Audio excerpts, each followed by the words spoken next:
Hello everyone, welcome back to Raising Vibrations, and this is Simon, and today we're continuing with the asteroid series, or not the asteroid series, but the asteroid series.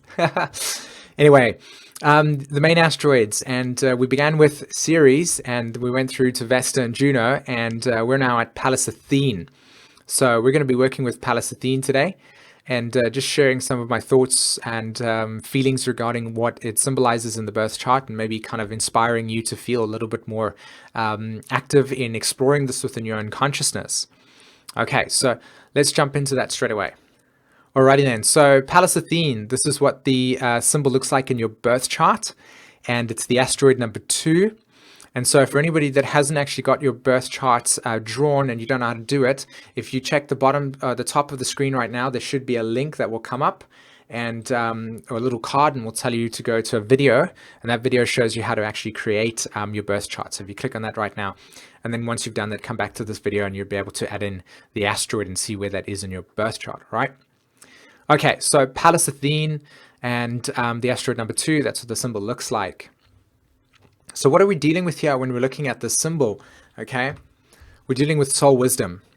All right, and I think that this quote is so fantastic. It's like, we are all visitors to this time, this place. We are just passing through.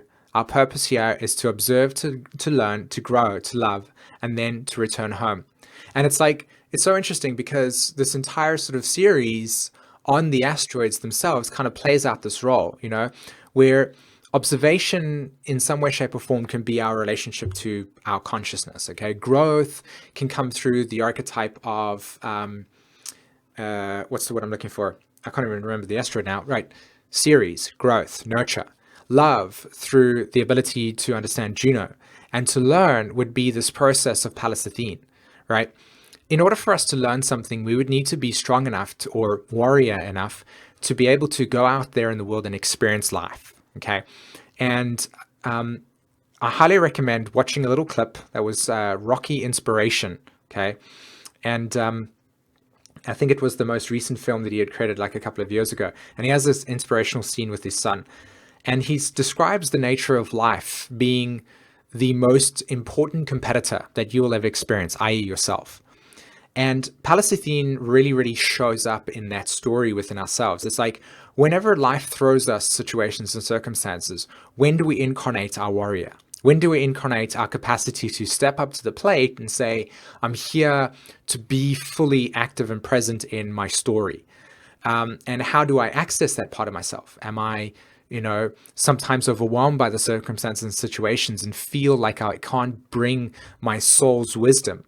When do I not bring into the incarnation my knowing of how to tackle this situation? So Pallas Athene as an asteroid, wherever it's in your birth chart, gives you a kind of inspiration and indication of how do you take life's circumstances and situations and be the warrior. Not in a Mars type of way, because Mars is just like, jump in with there and the swords. It's Pallas Athene is more like this ability to be very wise about the situation. When do you incarnate your knowledge, your life experience? When do you bring to the table something that you know, and how can you learn about that? And to learn and to grow and to love and to observe and to understand purpose is to be a person that shows up in your life. And Pallas Athene gives us this ability to access the parts of ourselves where we can trust ourselves, where we can believe in ourselves, where we can know that this is our gift, this is what we can do, and we can tackle it this way. I have Pallas Athene, if I'm not mistaken, in Aquarius 12th house. And there's a part of me that knows that whenever I incarnate that archetype, I'm always bringing it through in a way of feeling inspired, okay? And Jen always mocks me sometimes, so she's like, oh, I don't have inspiration. And I'm like, man, I have tons of it.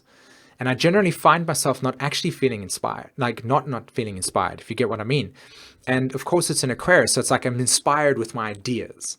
And my greatest challenge in life was to actually bring my ideas to the table and feel confident enough to say, hey, even though I have something to say, there's a part of me that sometimes goes, maybe people already know this and I'm just stating the obvious. That's my greatest fear. You know what I mean? But Pallas Athene gives me this opportunity to step up and say, I'm going to challenge myself to know that what I'm sharing is actually maybe offering some wisdom in some way, shape, or form.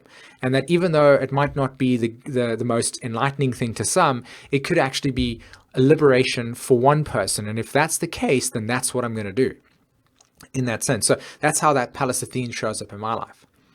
So yeah. All right, guys, thank you so much for giving me this opportunity to do this video series. The video series does say Chiron. I've already done one on that, so I'll just link that into the playlist. Other than that, have a fantastic day. Don't forget to hit the like and subscribe button, and also at the same time, write some comments, interact. I love to hear what you have to say regarding the videos, okay? Other than that, guys, take care. Bye-bye.